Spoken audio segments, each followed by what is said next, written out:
एक मांडव्य नाम के ऋषि थे। वो हाथ उठा करके अपने आश्रम में ऐसे तप कर रहे थे, तो कुछ चोर राजा के यहाँ से चोरी करके भगे, तो राज कर्मचारियों ने उनका पीछा किया, तो उन्होंने बचने के लिए ऋषि के आश्रम का सहारा लिया।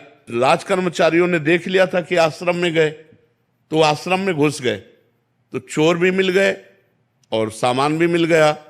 तो राज कर्मचारियों को लगा ये बाबा जी का ढोंग कर रहा है मांडव्य ऋषि को, ये चोर रखता है और चोरी करवा करके ऐसा, उनको भी बांध लिया। अब वो इतने समाधिस्थ हैं कि उनको होश ही नहीं है, भगवान में इतने लीन है कि उनको होश नहीं है। राजा के पास गए, राजा ने तुरंत आदेश कर दिया सबको सूली पे चढ़ा दो, तो सबको सूली पे चढ़ा दिया और मांडव्य ऋषि को भी सूली पे चढ़ा दिया।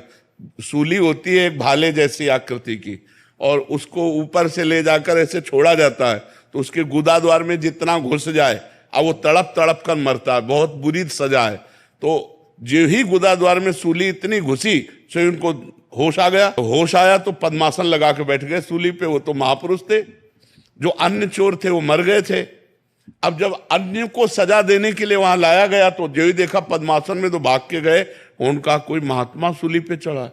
तो वो राजा आगे गाय करके ब्रह्म ऋषियों को करके आए और वंदना की, महाराज मुझे क्षमा कीजिए, मुझे पता नहीं था कि आप हैं, हम तो ऐसे समझा। तो उन्होंने कहा मुझे आपसे कोई बात नहीं करनी, सूली से निकालो मुझे, मैं सीधे धर्मराज से बात करूंगा जाके कि मैं तपस्या कर रहा था, मुझे ऐसा दंड क्यों मिला।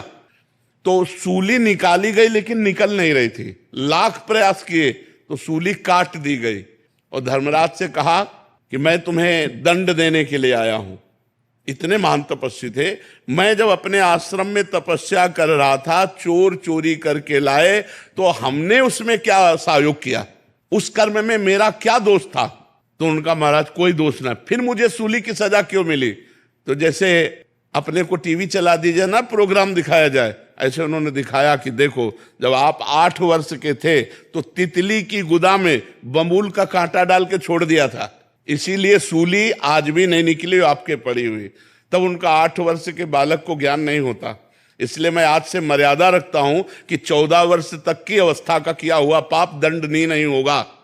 और मैं तुम्हें साफ देता हूं, क्योंकि 8 वर्ष की अवस्था के द्वारा किए गए अपराध को आपने इतना बड़ा दंड दिया, तुम जाओ और मृत्यु लोक में मनुष्य रूप में जन्मो। तो वही विदुर जी के रूप में जन्मे, जो विदुर जी हैं साक्षात धर्मराज जी हैं। तो देखा, छोटा सा खेल खेल में तितली की गुदा में कांटा डाल के तो सूली की सजा मिली। तो हम लोगों से जो अपराध बनते हैं उनका बड़ा भारी दंड मिलता है।